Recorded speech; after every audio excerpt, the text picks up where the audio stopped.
8절은 그랬어요. 무엇보다도 뜨겁게 서로 사랑할지니 사랑은 허다한 죄를 덮느니라. 9절은 서로 대접하기를 원망 없이 하고 10절은 각각 은사를 받은 대로 하나님의 여러 가지 은혜를 받은 선한 청지같이 봉사하라.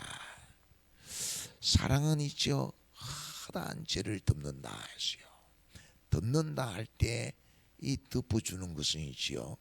노아가 방주를 잘 지었지만은 방주로 통하여 구원을 받았지만은 방주에서 나온 후에 포도농사를 다 짓거든요.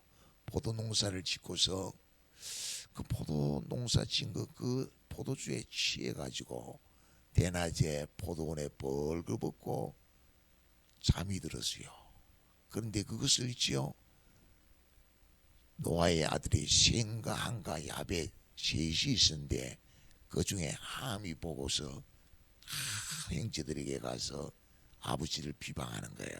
아버지가 말이지 술에 취해가지고 옷을 벗고 자고 있다고. 그러니까 그것을 들은 셈과 야벳은 겉옷을 가지고 와서 뒷걸음질을 쳐서 아버지의 하치를 덮어줬다는 거예요. 그때 쓰는 단어가 덮어줬다는 거예요.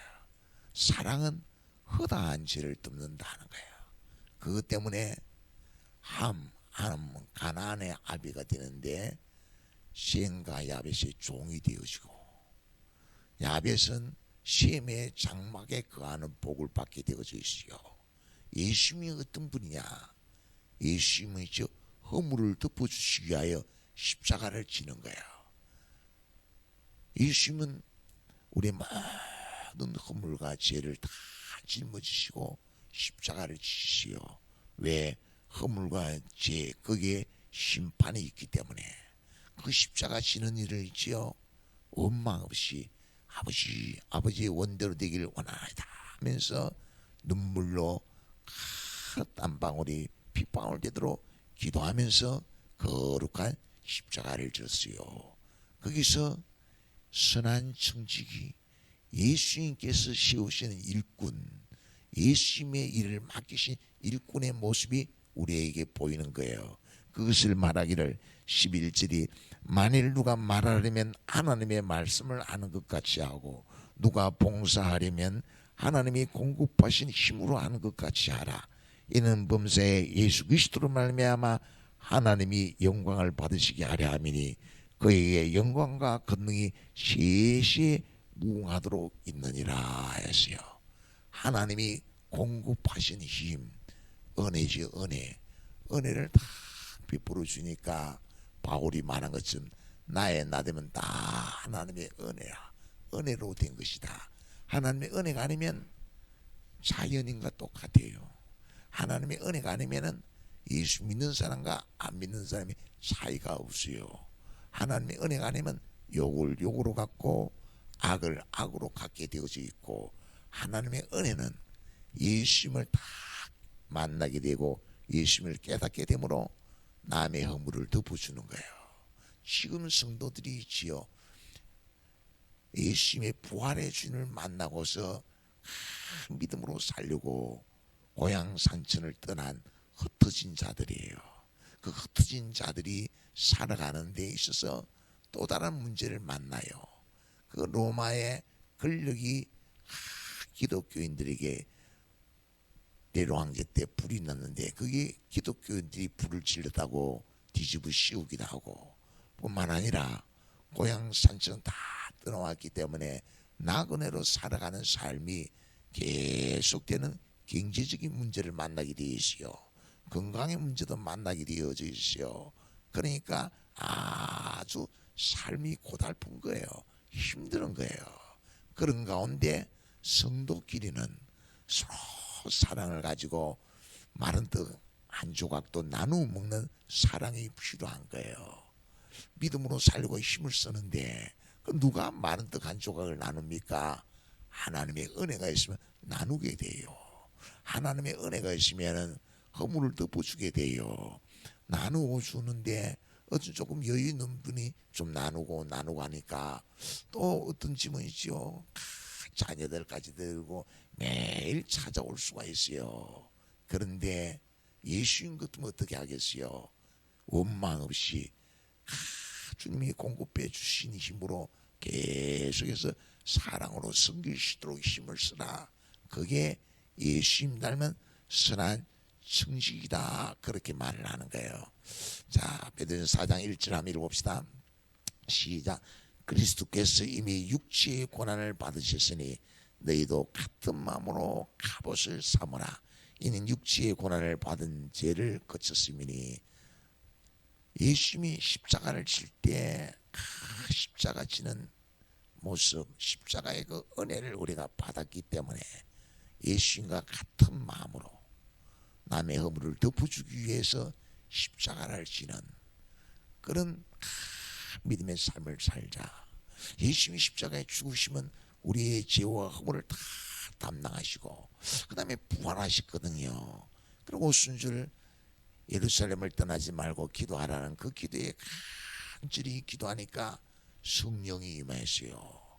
성령을 임하고 보니까 하나님의 선하시고 온전하시고 기쁘신 뜻을 다 깨닫게 되므로 부활의 증인으로 살아가지요.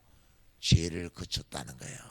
원망하는 거 허물을 덮어준 자가 됐다는 거예요. 남의 허물을 다 이렇게 들추어내는 자가 아니고 예수님은 그 일을 위해서 어떻게 겟세마네 동산에서 간절히 기도하면서 그 십자가를 지시어 그런 것처럼 같은 마음으로 갑옷을 삼아라. 성령께서 우리를 다 지켜주시는 은혜로 예수님을 증거하는 예수님을 나타내는 흩어져 있는 성도들끼리 그렇게 믿음의 삶을 이루도록 우리를 향하여 건면하고 있는 것. 여러분 아방 때 엘리야가 있습니다. 엘리야로 하여금 하나님이 우상 숭배하니까 하나님이 비를 내리지 않을 것이라고 선포하게 하지요. 그래 해가지고 쫙 그리 시내가로 숨었어요. 그리 시내가 마르거든요. 그때 하나님 말하는 거예요. 하나님이 저 사르밧으로 가라. 사르밧이 어디냐면은 이세벨 아방의 왕후가 되는 이세벨의 고향이에요. 그 고향 땅에 이스라엘을 지금 우상 숭배로 강요해서 지금 비가 내리지 않아서 그리 시내도 마르고 많은 주의 선지자들이 박해를 받고 한데 하나님은 엘리야로 하여금 그 그리 시내가 떨어졌을 때 사르밧으로 가라. 시돈 땅에 있는 사르밧으로 가라.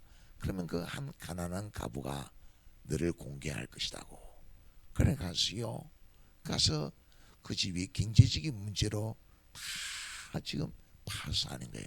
더 살 소망이 없어서 이제 마지막씩 살려고 하는 그걸 엘리야의 말을 따라서 하나님 기뻐하게 함으로 그 가정에 가루통에 가루가 마르지 않고 기름통에 기름이 마르지 않지요. 경제적인 문제는 해결이 되었어요. 그런데 며칠 있다가 그 독자 하나가 있으니 아들이 죽게 되었어요. 위중한 병에 걸려 죽게 돼요. 그러니까 사르밧 가부가 엘리야 보고 한 말이에요. 왜 우리 집에 와가지고 이 내 죄가 생각나게 하냐고. 아들이 죽었다고 그렇게 엘리야에게 원망을 해요. 그러니까 엘리야 지금 하나님이 공급해 주신 힘을 받고 있는 거야. 그래서 그 원망하는 사르밧 가부의 그 원망 속에 개념치 아니하고 그 아이를 데리고 2층 다락으로 올라가서 간절히 기도하지요. 기도하는 가운데 그 아들이 다시 살아나게 되어져요. 그랬더니 사르밧 가부가 하는 말이 당신은 진짜 하나님의 사람이라고 고백을 하지요. 하나님이 공급해 주신 힘이 그런 거예요.